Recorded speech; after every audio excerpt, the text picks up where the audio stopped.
सुना है युद्ध भूमि में राम अकेले लड़ रहा है। लगता है हमारे महाराज और युवराज के भय से भाग खड़े हुए हैं वो नर और वानर। और तो और राम की छाया लक्ष्मण और हनुमान भी उसका साथ छोड़ गए हैं। मुस्कुरा क्यों रही है ये? प्रतीत होता है राम की हार देखकर अपना मानसिक संतुलन खो बैठी है। संकट मेरे श्री राम पर नहीं, तुम्हारे लंकेश और युवराज पर आने वाला है। और मानसिक संतुलन अब रावण खोने वाला है।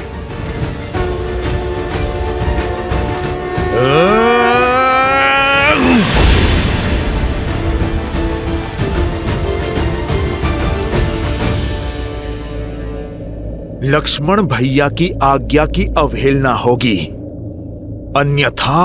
मूर्ख वानर, क्या लगा तुम्हें ये वटवृक्ष एकमात्र कवच है मेरा? अरे मूर्ख, मैं अब भी अजेय हूं। मुझे केवल वही मार सकता है जो गुणकेश हो, जो 14 वर्षों तक ना सोया हो। उसके अतिरिक्त संसार में कोई नहीं। ये क्या, हमें भयभीत कर रहे हो या फिर स्वयं को समझा रहे हो? देखो, तुम्हारा काल तुम्हारे सामने है।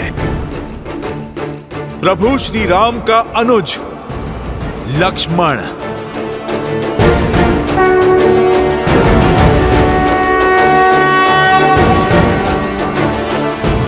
इंद्रजीत का अंत केवल आप ही कर सकते हैं और कोई नहीं।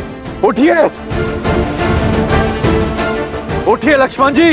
देखो, अपने काल को 14 वर्ष के वनवास में भैया लक्ष्मण एक पल भी नहीं सोए।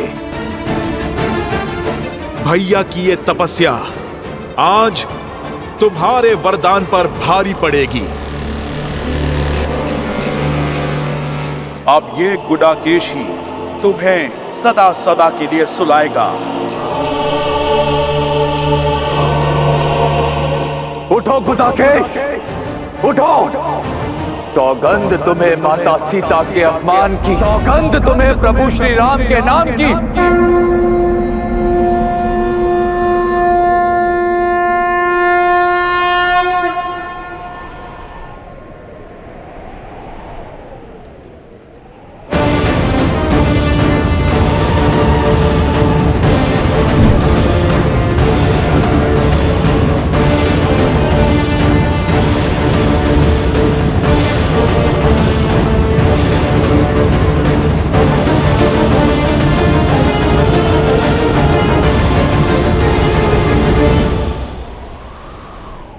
क्या हुआ मेघनाथ?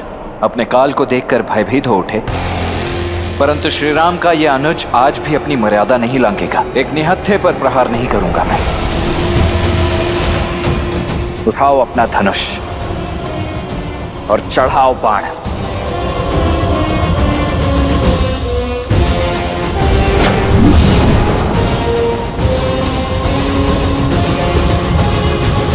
इतना अति विश्वास उचित नहीं लक्ष्मण। स्मरण करो, मेरे नागपाश और शक्ति बाण ने तुम्हारी क्या दुर्दशा की थी।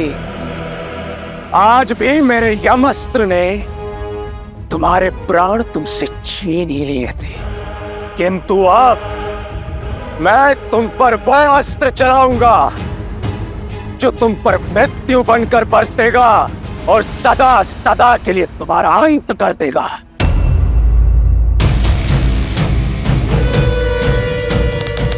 जानना नहीं चाहोगे इंद्रजीत कि तुम्हारे लिए मैंने कौन सा अस्त्र चुना है?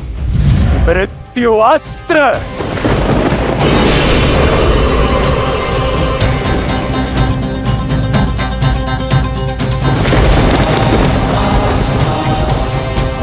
जिन इंद्रदेव को परास्त करके तुमने इंद्रजीत होने का दंभ पाला है, उन्हीं इंद्रदेव के अस्त्र इंद्रास्त्र से होगा तुम्हारा संहार। इंद्रास्त्र।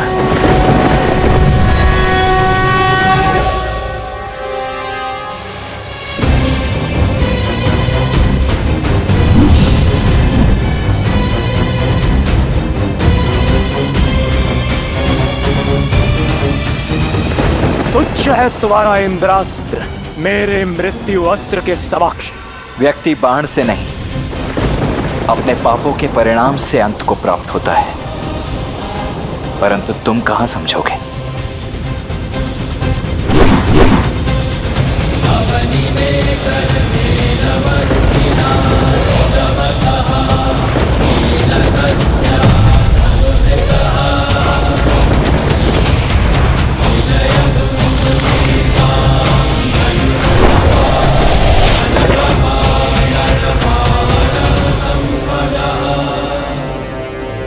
मैं आ रहा हूं इंद्रजीत।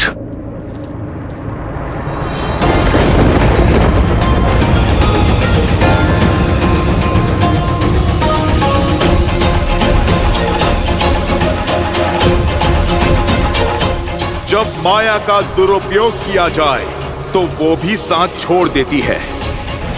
शक्ति अस्त्र का उपयोग अधर्म के लिए हुआ तो वो तुम्हारे ही जीवन के नाश का कारण बन जाएगा।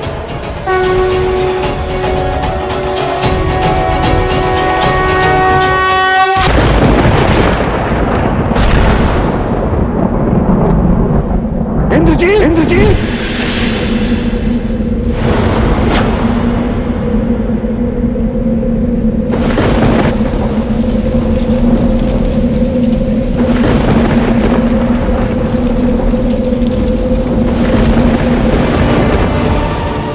मेघनाथ,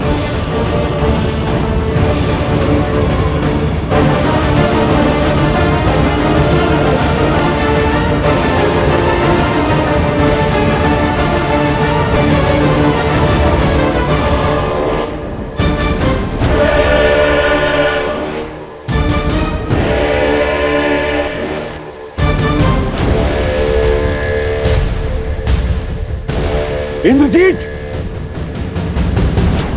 कहां हो पुत्र? मेरे समक्ष आओ। इंद्रजीत!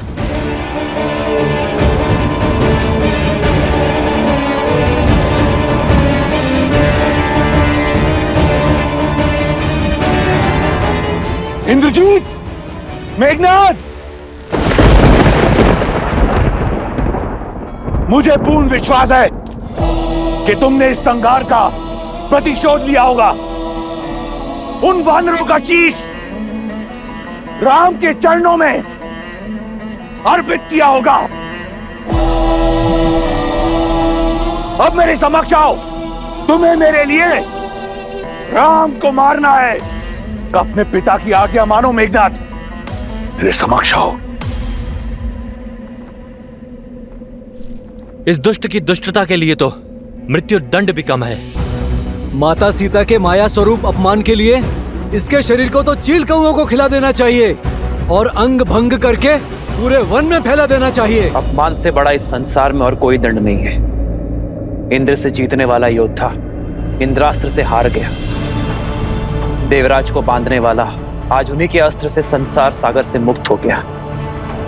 इससे बड़ा ना ही कोई अपमान है और ना ही कोई दंड है। ये सत्य है कि जो युद्ध जीतता है वो इतिहास लिखता है, किंतु युद्ध में मर्यादा रखने वाला संसार में अमर हो जाता है। इतिहास लिखने के साथ साथ भविष्य के नियम, परंपरा और धर्म का आधार रचता है। इस युद्ध में हमने सदैव मर्यादा का आंचल थामे रखा। कठिन से कठिन और विपरीत परिस्थिति में भी हमने मर्यादा का साथ नहीं छोड़ा। तो युद्ध के इस अंतिम पड़ाव में हम मर्यादा का साथ कैसे छोड़ सकते हैं? जो लड़ा वो शत्रु था, किंतु युद्ध में जो मारा गया वो एक वीर योद्धा था। वीर गति प्राप्त की है इंद्रजीत ने, और जिसे शास्त्रों ने, नियति ने वीर गति दी है उसकी गति भी सम्मानजनक ही होनी चाहिए। एक योद्धा युद्ध भूमि के चाहे जिस भी छोर पर खड़ा हो, जीता हो चाहे हारा हो, उसकी अंतिम विदाई एक वीर योद्धा की भांति सम्मानजनक होनी चाहिए। क्योंकि समस्त योद्धाओं की भांति मेघनाद भी किसी का पिता है, किसी का पुत्र है, किसी का पति। हमें मेघनाद के पार्थिव शरीर को उसके परिवार को सम्मान पूर्वक सौंपना चाहिए। यही मर्यादा है धर्म युद्ध की। यही है मर्यादा पुरुषोत्तम प्रभु श्री राम की। जय श्री राम, जय श्री राम, श्री राम, श्री राम, श्री राम, श्री राम। मेघनाद ने भले ही धर्म ना निभाया हो, किंतु अंतिम श्वास तक पुत्र धर्म अवश्य निभाया है। इसके अंतिम संस्कार का अधिकार लंकेश को अवश्य मिलना चाहिए। हनुमान, मेघनाद का पार्थिव शरीर लंका के द्वार तक सम्मानजनक छोड़ दो। कहाँ है मेघनाद? कहाँ है वो? वचन दिया था ना आपने मुझे कि उसे सुरक्षित लेकर आएंगे। कहाँ है वो? कहाँ है मेघनाद? कहाँ है मेरा मेघनाद? कहाँ है वो लंकेश? आपके मौन से मेरा मन घबरा रहा है। आपकी रिक्त आंखें किसी अनिष्ट का आभास दे रही है मुझे। उत्तर क्यों नहीं देते आप मुझे? कहाँ है मेरा मेघनाद? कहाँ है आपका युवराज, आपका इंद्रजीत? युवराज इंद्रजीत,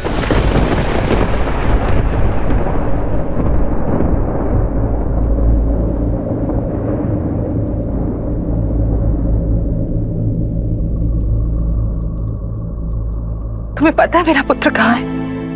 बताओ शुक, उत्तर दो शुक।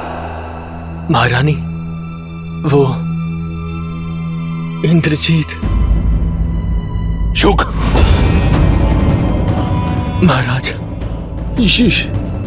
युवराज, वो लंका के द्वार पर।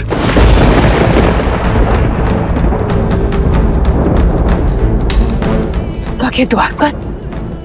द्वार पर क्या?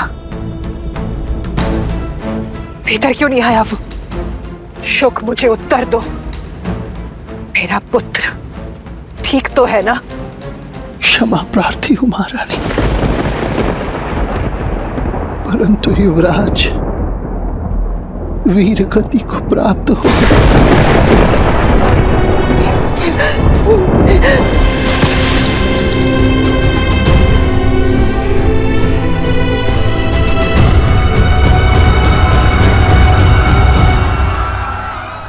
आज लंका ने अपने सबसे बड़े अस्त्र, सबसे महान शूरवीर योद्धा को खो दिया। कई राक्षस सेनापति, यहाँ तक कि कुंभकर्ण का वीर पुत्र कुंभ निकुंभ भी मृत्यु को प्राप्त हो चुका है और लंकेश के पुत्र युवराज मेघनाद भी वीर गति को प्राप्त हुए हैं। सीता, तुम उदास क्यों हो? दुख का क्षण तो हमारे लिए है, तुम्हें तो आनंदित होना चाहिए। राम के शत्रु, उन्हें क्षति पहुंचाने वाले मृत्यु को प्राप्त हो चुके हैं। युद्ध में केवल योद्धा नहीं मरते त्रिजटा, बहनों के भाई भी मरते हैं। सुहागन के पति भी इस संसार को छोड़ जाते हैं। वीर गति पाने वाले के माता पिता, संतान, परिवार जन सब छूट जाते हैं।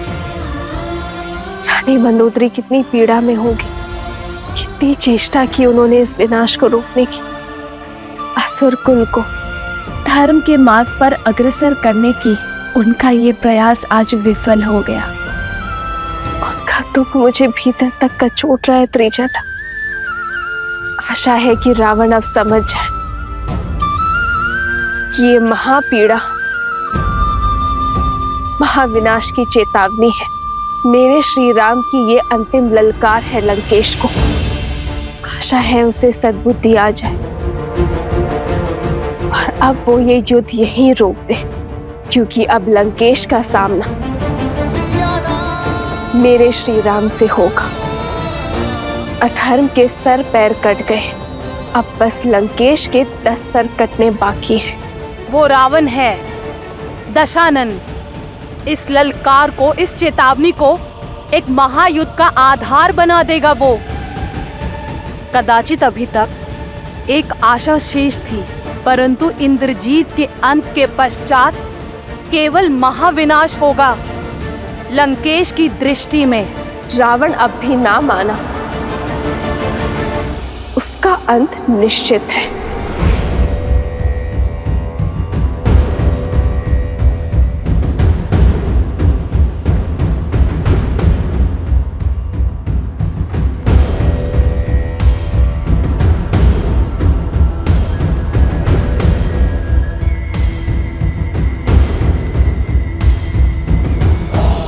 आप निश्चिंत रहिए पिताश्री, अब राम और उसकी सेना का अंत आपका पुत्र सुनिश्चित करेगा।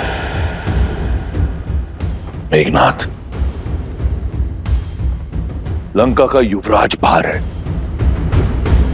तो ये द्वार बंद क्यों है? खोलो इसे।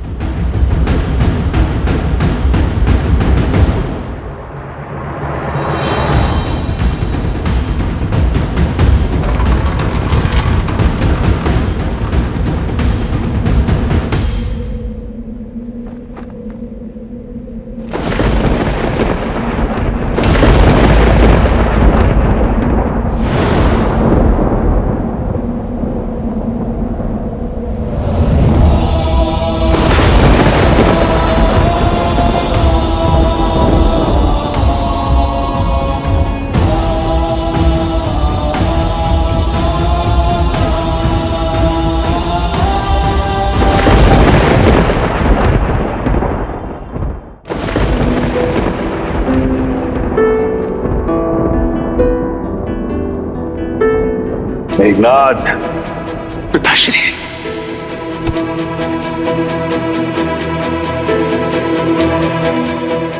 इस संसार में जब भी कोई मेरे पिताश्री के विरुद्ध खड़ा होगा, सबसे पहले मुझे अपने सामने पाएगा।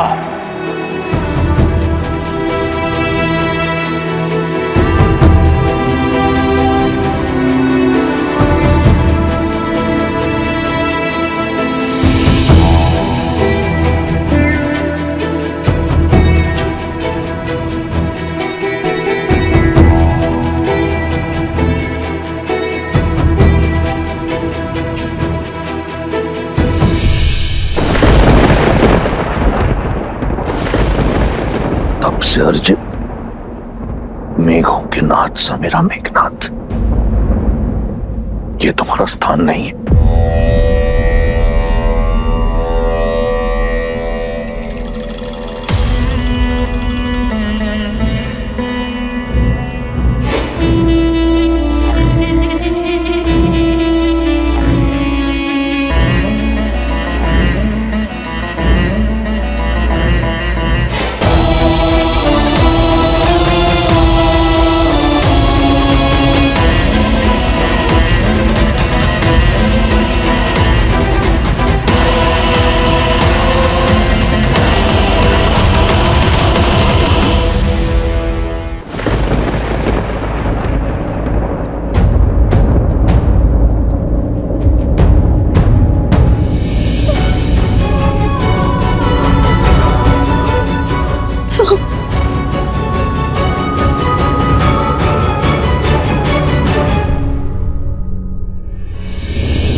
इंद्रजीत का शव देखकर दशानन भैया की चुप्पी।